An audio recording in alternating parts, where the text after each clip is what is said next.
Main theme হচ্ছে এটা, main থিমটা ইনস্টল করছি, তারপর হচ্ছে আমরা চাইল্ড থিমটা সেট আপ করছি। ওকে, দুইটা থিম দেওয়ার পরে আমাদের চাইল্ড থিমটা অ্যাক্টিভ করে নিছি। অ্যাক্টিভ করার পরে আমরা পারচেস কোড দিয়ে লাইসেন্স কোডটা অ্যাক্টিভ করে নিছি। তাহলে থিমটা এখন পুরোপুরি লাইসেন্স কোড দিয়ে অ্যাক্টিভ হয়ে গেছে। এখন আমাদের কাজ কি, প্লাগইনগুলো ভালোভাবে ইনস্টল করা। আচ্ছা, এটা হচ্ছে 35 নম্বর ডেমো, যেটা হচ্ছে আমার ক্লায়েন্ট চাইছে। ওকে, তাহলে আমরা এখানে 11টা হচ্ছে প্লাগইন রয়েছে, আমরা এক এক করে প্রত্যেকটা প্লাগইন ইনস্টল করে ফেলি। কন্ট্রোল প্রেস করে মাউসে ক্লিক করবেন, তাহলে এটা নতুন ট্যাবে খুলে যাবে। আর যখন লোড নেবে মানে হচ্ছে এটা ইনস্টল হচ্ছে, আর লোড নেওয়া শেষ মানে আপনার প্লাগইনটা ভালোভাবে ইনস্টল কমপ্লিট। দেখেন এখান থেকে সাকসেসফুল, তাই না? তাহলে কন্ট্রোল প্রেস করব, মাউস থেকে পরেরটা ক্লিক করব, দেখেন লোড নিচ্ছে মানে আমাদের ইনস্টল হচ্ছে, এবং থেমে গেছে মানে আমাদের কমপ্লিট। 3 নম্বরটাও আমরা করে ফেলি।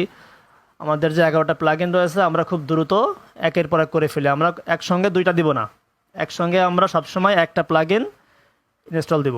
আচ্ছা,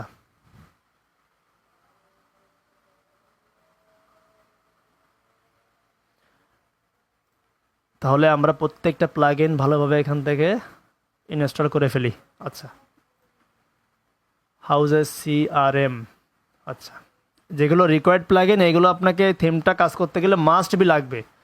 আর যেগুলো রিকমেন্ডেড ওইগুলো হচ্ছে আপনার এক্সট্রা কিছু ফিচার যোগ করার জন্য, যেমন মেল চিম্প, এটা হচ্ছে ইমেল মার্কেটিংয়ের জন্য লাগে। ডেমো ইম্পোর্ট হচ্ছে আপনার যে রেডিমেড ডেমো রয়েছে সেগুলো ইম্পোর্ট করার জন্য, এগুলো রিকমেন্ডেড, ঠিক আছে। আচ্ছা, স্লাইডার রেভলিউশন, এটা হচ্ছে আপনার একটা ওয়েবসাইটে স্লাইডার দেওয়ার জন্য খুবই পপুলার একটা জনপ্রিয় একটা প্লাগইন, স্লাইডার রেভলিউশন। আচ্ছা, তাহলে আমাদের 11টা প্লাগইন ইনস্টল করা কমপ্লিট। প্রত্যেকটা প্লাগইন আমাদের ইনস্টল করা ভালোভাবে কমপ্লিট। সবগুলো হয়ে গেলে পেজটা একবার রিফ্রেশ করবেন, তাহলে সবগুলো দেখবেন যে অ্যাক্টিভ লেখা চলে আসছে, না? ইনস্টল করার সময় একটা একটা করে ইনস্টল করবেন, আর অ্যাক্টিভ করার সময় আপনারা সবগুলো মার্ক করে অ্যাক্টিভ করতে পারেন, এখানে কোনো সমস্যা নাই। তাহলে আমরা সবগুলো আমাদের যেহেতু ইনস্টল করা কমপ্লিট, আমরা এখন অ্যাক্টিভ করে ফেলবো, অ্যাপ্লাই। আচ্ছা, এখন আমাদের রিটার্ন টু ড্যাশবোর্ডে চলে যাই।